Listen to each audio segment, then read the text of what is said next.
Mackenzie Elevator Repair Company was a low-budget operation. As such, the buildings we were sent to were often high-rise apartments in the poorer sections of town. I was heading out to one such place with my new trainee in tow. He was fresh out of school, eager to impress. A bright young kid named Tommy. Tall, with short buzzed hair, always quick to smile, constantly joking around, but able to take things seriously when he had to. I was just beginning to like him. We got to the building and climbed out of our white service van with our duffel bag full of diagnostic gear. Only a week before, we had visited this place to repair the same broken elevator. It was always on the fritz. At least they had a backup, though, so we wouldn't have to climb the stairs. That was one of the worst parts of the job. Some buildings had 30 flights of stairs and only one working elevator, or both would go out on the same day. Those were not fun jobs to go to, since it would often mean climbing up and down the steps multiple times to reach the problem, and to fetch the necessary parts and tools. The superintendent met us in the lobby. Immediately, I couldn't help but notice a fat cockroach scurrying up the wall of the foyer. The place smelled like wet farts and flood damage that had never been repaired. There were yellow water stains on the ceiling and puddles on the aged vermilion carpet that we walked across towards the one working elevator. "I don't know what the hell is wrong with this thing," the superintendent said. I knew what was wrong with it. I had told him he needed to replace an expensive part, but he was too cheap to fix it. As a result, people were getting stuck in the thing constantly. That happened to me in the same elevator not long before, and I didn't envy anybody in that situation. We stepped inside the other lift, and I hit the button for the correct floor. I held down the closed doors button and the 28 button at the same time. This would allow us to rise to the top level without having to wait for people to get on and off. A little secret that firemen and repairmen alike know to get where we need to be a little bit quicker. The door closed with a squealing rattle as it closed heavily across the threshold, clanged shut with a loud metallic noise, and we began to rise in the shaking box. It heaved back and forth as we ascended, knocking me off balance and into the wall. The old piece of shit was not improving with age. "Is that normal?" Tommy asked. "No." We got to the top floor and the door opened up. Exiting the elevator, we heard the desperate calls for help from the box next to ours. "Help! It's so hot in here, I can't breathe. Please help us." "Hey, I'm the elevator repairman," I called down to them. "I'm here to help you get you out." Thank God. I heard the muffled sounds of their grateful voices as they spoke to each other. It sounded like there were a few of them. No wonder it was so hot in that tiny box. The thought of all that body heat and packed people in such a crowded space filled me with sudden claustrophobic terror. I had never been scared of confined spaces, until I got stuck in that very same box that those people were trapped in. I remembered back to that day, sitting on the floor of the elevator, cockroaches scurrying around me everywhere in the dim and flickering light, the heat becoming oppressive and overwhelming the longer I waited, the air becoming thick and humid, impossible to breathe. I can remember it like it was yesterday. Tommy and I tried to pry open the door, and I found it was completely jammed shut. Unusual, to say the least, but not unheard of. It would require a trip downstairs to the van for a different tool.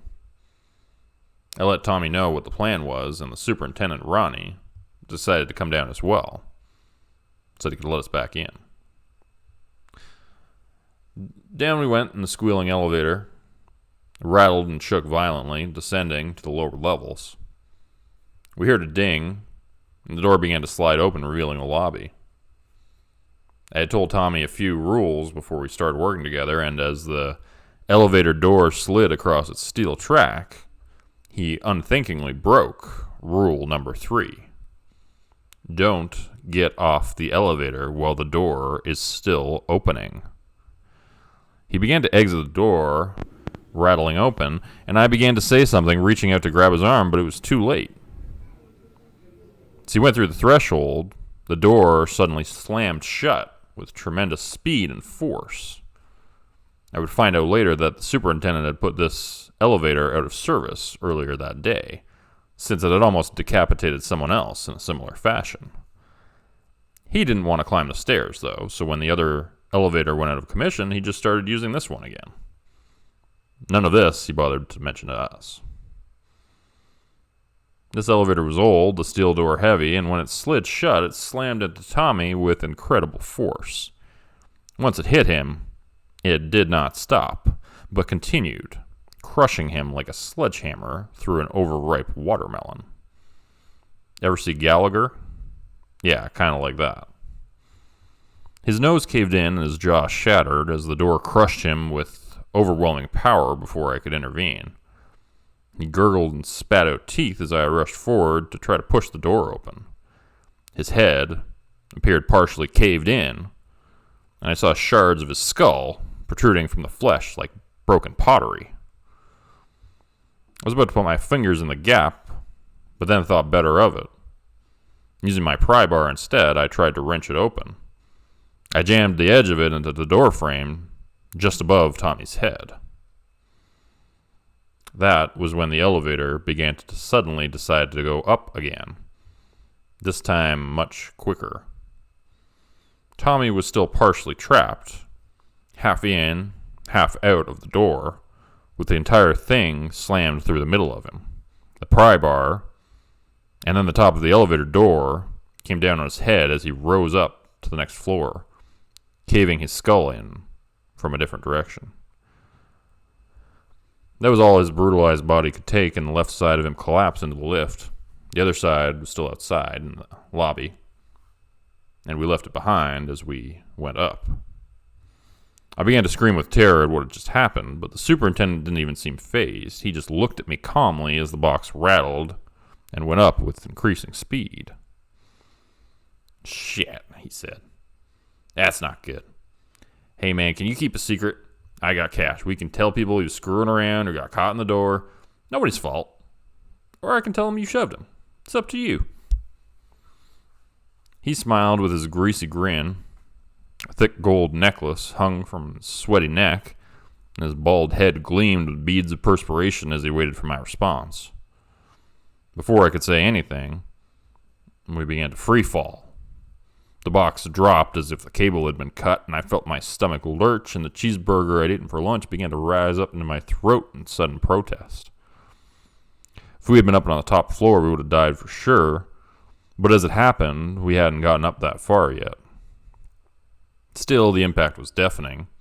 The force of us stopping suddenly rattled my bones with horrifying pain. Ronnie, the superintendent, had been brought down to the floor with sudden force, and I saw his forehead was bleeding. He was missing a couple teeth as well. We began to descend again, and my heart began to hammer even faster in my chest. I wanted to get off this hellish ride. And suddenly it stopped. I heard another ding as the elevator door opened in the lobby, revealing the other half of Tommy, as well as a small crowd of disgusted and curious residents. The super got up, scrambled to his feet, and tried to make it out of the box. He didn't quite make it. The door stopped moving and slammed shut once again, landing with sickening force against his bloated midsection. I heard several ribs cracking loudly, and he screamed as it drove itself into him. Blood poured from his mouth, and I raced over to the controls and hit the door open button. Nothing happened. With a large spray of blood like a beach ball-sized water balloon exploding, his body was torn completely in half by the door. I hit the button again and it opened. I waited patiently for it to slide all the way across the track and reach the other side. Then, and only then, did I step forward with confidence, leaving the gore-filled elevator behind. There was going to be a ton of paperwork after this, I thought. Too bad. I'd like the kid. But you got to remember the rules. Maybe I should move that one to the top of the list.